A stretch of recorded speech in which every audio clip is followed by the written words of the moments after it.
শহীদ president Ziaur রহমানের নির্দেশে 19 দফা নিয়ে মাঠে ছিলাম। গণতন্ত্রের মা বেগম খালেদা জিয়া 27 দফা নিয়ে 9টি বছর মাঠে ছিলাম।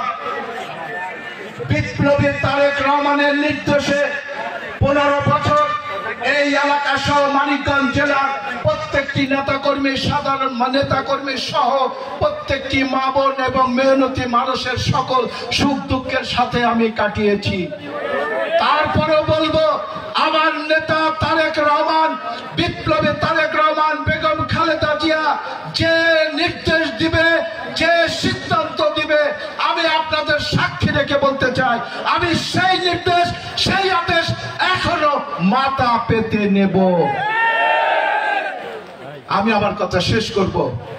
গত 15টি বছর যেমন আপনাদের পাশে ছিলাম, আবারও যদি আপনাদের জন্য কাজ করার সুযোগ পাই, 18 সালের মতো দল যদি আমাকে আপনাদের প্রতিনিধি মনোনয়ন করে, কথা দিয়ে যাচ্ছি, এই 3টি উপজেলার নদী ভাঙনে যে ক্ষতিগ্রস্ত জনগণ, এই নদীকে চিরস্থায়ী বাঁধ দিয়ে নদী ভাঙন রোধ করে চর অঞ্চলকে একটি আন্তর্জাতিক বাণিজ্য কেন্দ্র গঠন করে আপনাদের ভাগ্যের পরিবর্তন ঘটাবো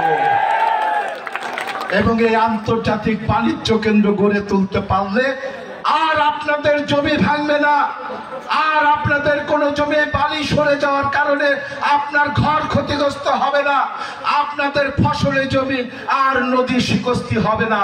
কাজে মহান আল্লাহর কাছে শেষবারের মতো আমি দোয়া চাইছি, আপনারা আমাকে দোয়া করবেন।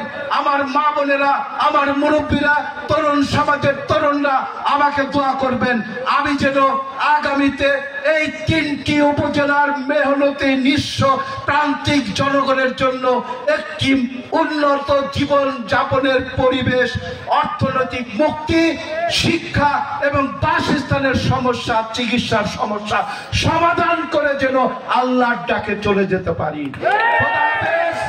বাংলাদেশ জিন্দাবাদ, বাংলাদেশ জাতীয়তাবাদী দল জিন্দাবাদ, বেগম খালেদা জিয়া জিন্দাবাদ, তারেক রহমান জিন্দাবাদ, শহীদ প্রেসিডেন্ট জিয়াউর রহমান অমর হোক। খোদা হাফেজ, খোদা হাফেজ।